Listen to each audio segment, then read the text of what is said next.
All right, if you're a parent or have ever even been in the same room as a small child, you know the sound, that high-pitched, world-ending wail. Yep, the toddler meltdown. It's this universal crisis that unites parents everywhere in a state of just utter confusion. Well, today we're going to try and get to the bottom of it. So picture this. Your toddler has been screaming nonstop for a solid 20 minutes, and you're just sitting there asking yourself, why? Seriously, what is the reason? It just explodes out of nowhere over what seems like absolutely nothing, and it feels like it is never, ever going to end. Is there any logic to this madness at all? We need some answers. And where do we go when we need answers and, let's be honest, a little bit of solidarity? We dive headfirst into the internet. Specifically, today, we're going down a deep Reddit rabbit hole.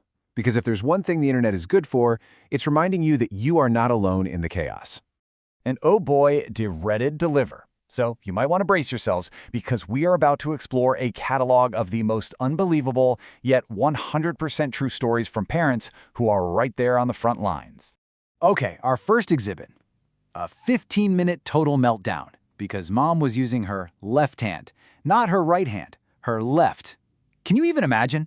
A peaceful coloring session completely shattered. The crime? Using the wrong appendage. It just perfectly captures the secret, insane rulebook that toddlers are living by. The audacity. Wow. Next up, we have a tale of arts, crafts, and tragedy. So, a parent, just trying to be fun, makes a cute little balloon turkey. But the toddler has a very specific, if impossible demand, make it not a balloon.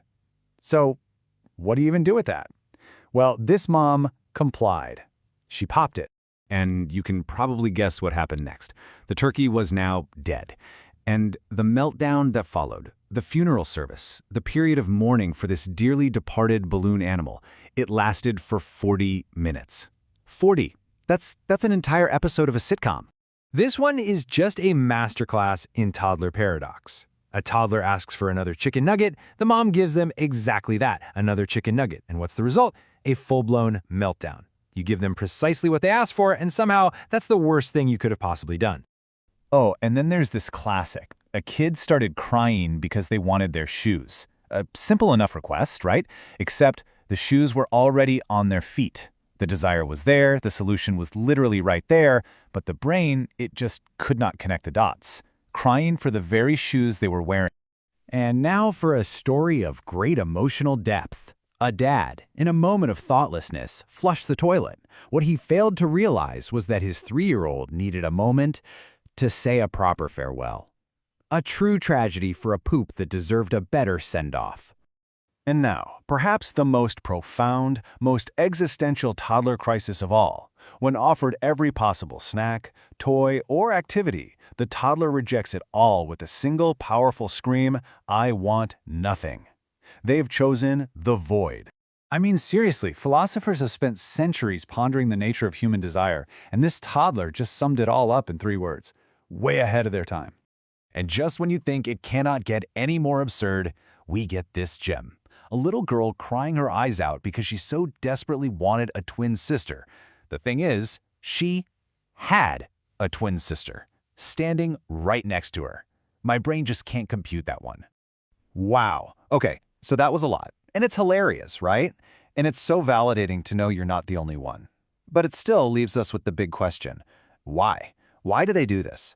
So let's shift gears from the chaos to the cause. Because believe it or not, there's actually a scientific reason for all of this screaming. So it all comes down to this one part of the brain, the prefrontal cortex. You can think of it as the brain's CEO. It's the part that's in charge of logic, reasoning, and emotional regulation. You know, the part that stops us from having a meltdown because our sandwich has crust on it. Well, in a toddler, that part of the brain is just a massive construction site, and there is no foreman on duty. It is just not finished yet. Let's break it down like this. For a toddler, logic is completely offline. Emotions, they are cranked up to full blast, all the time. Impulse control, you get an error 404, not found. Now, as adults, okay, our impulse control might be on low battery pretty often, but at least our logic is trying to load. For a toddler, that file just doesn't exist yet. Okay, so their brains are a work in progress. We get it, that's great information to have, but what do you actually do about it when you're in the middle of a 5-alarm tantrum? Well, we're going back to the Reddit hive mind because they had some surprisingly good, practical advice. Here it is, your 4-step survival guide. Step 1. Cold stuff. I'm serious. A popsicle, ice cubes, even a cold drink of water. That sudden temperature change can be like a hard reset for their little system. Step 2. Get low. Physically get down on their level. It's way less intimidating, and your calm energy can eventually, hopefully, become contagious. Step 3, and this is a big one. No lectures. Remember, logic is offline. This is not a teachable moment. It's survival mode. And finally, step 4, ignore the judgment. Those strangers staring at you in the grocery aisle, their opinions are completely irrelevant. So, after all the wild stories, the science, and the survival tips, we've come to the most important point of this entire explainer. This is a message for anyone out there who is or has been hiding in a bathroom just to get a moment of peace. Please, listen to this. Your toddler's tantrum does not mean you're a bad parent. It doesn't mean you're failing. It means you have a toddler. That's it. It is a sign of completely normal, even if it's infuriating, child development. This phase is intense, it's maddening, but it is not a report card on your parenting skills. And if you ever for even 1 second start to doubt that, if you feel like you are the only one on the planet dealing with this level of absurdity, just remember this final story. Somewhere out there, a child had a complete and total meltdown because the sky was too far away. You are in very, very good company.